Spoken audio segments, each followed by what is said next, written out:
आज आपण इथे वांग्याचे काप शिकणार आहोत। इथे तुम्ही लहान मुलंसुद्धा कटिंग करू शकता। बघा, एक सुरी घ्यायची। आपण नेहमीप्रमाणे कसं करतो, गोल चकत्या करतो, बरोबर आहे ना।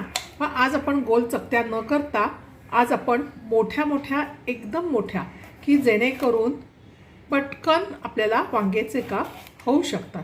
हे मोठे मोठे घेतल्यानंतर पातळ करायचे आणि हे मुलंसुद्धा करू शकतात, कारण हातावरती काही त्याचा दाब येत नाही आणि मुलांचा बोट देखील कटिंग होऊ शकणार नाही। कारण सकस आहारमध्ये मुलांना आजकाल विविध प्रकारचे वस्तू तुम्हाला भाज्या किंवा काही कटिंग करायला शिकवतात। त्यामुळे आज आपण वांग्याचे काप करणार आहोत। वांग्याचे काप करण्यासाठी लागणारे साहित्य बघा, आपण मगाशी वांगी कटिंग केले, हे असे आपण मोठे मोठे काप केले, मोठे मोठे हे काप। नंतर चण्याचं पीठ, कुरकुरीत राहण्यासाठी तांदूळाचं पीठ, आपल्याला चवीनुसार मीठ, हळद, तिखट आणि नंतर वांग्याचे काप करण्यासाठी आपण जे नंतर तेल सोडणार होते ते तेल। आणि हा फोकचा उपयोग काय करायचा, तर प्रथम ह्या वांग्याला काय करायचं, असे टोचे मारून घ्यायचे। टोचे मारून घेतल्यानंतर ह्याला भोकं पडतात आणि त्याला काय करून घ्यायचं, हे मीठ दोन्ही बाजूनी लावून घ्यायचं। दोन्ही बाजूनी मीठ लावण्याचं कारण काय, तर वांग्याला पाणी नंतर सुटतं। आता हे वांग्याला थोडा वेळ पाणी सुटेल। आता काय करायचं, की हे सगळं मिश्रण काय करायचं, आपण मिक्स करून घ्यायचं। मिक्स केल्यानंतर त्याच्यामध्ये आता तुम्ही वांग्याला ऑलरेडी मीठ लावले, त्यामुळे टाकताना थोडं पिंचभर मीठ टाकायचं, हळद आणि तुम्हाला लागणारं तिखट जे साहित्य आहे ते त्याच्यामध्ये यूज करायचं। आणि आता हे सगळं मिश्रण तुम्ही नीट सगळं मिक्स करायचं। बघा, असं सगळं मिक्स करून घ्यायचं।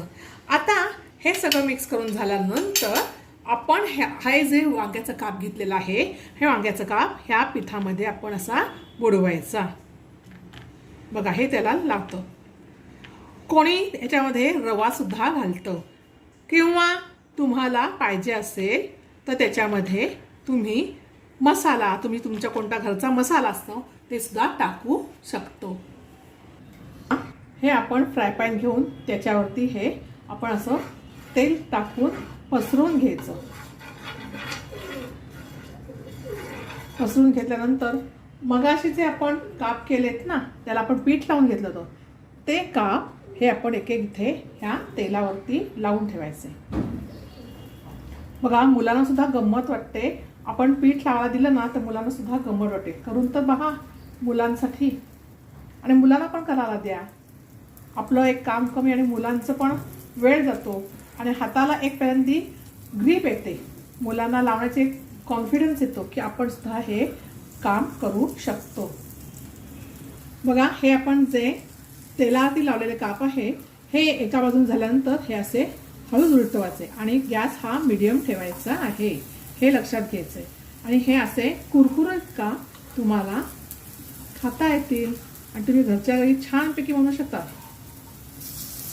बघा, आपण हे वांग्याचं काप करताना डाळीचं पीठ वापरलंय, पण त्या डाळीच्या पिठाऐवजी तुम्ही मुगाचं पीठ, ज्वारीचं पीठ, भाकरीचं पीठ सुद्धा वापरू शकतो। म्हणजे काय होईल, इकडे आपल्याला सकस पीठ मिळेल आणि तुम्हाला सकस वांग्याचे काप मिळतील।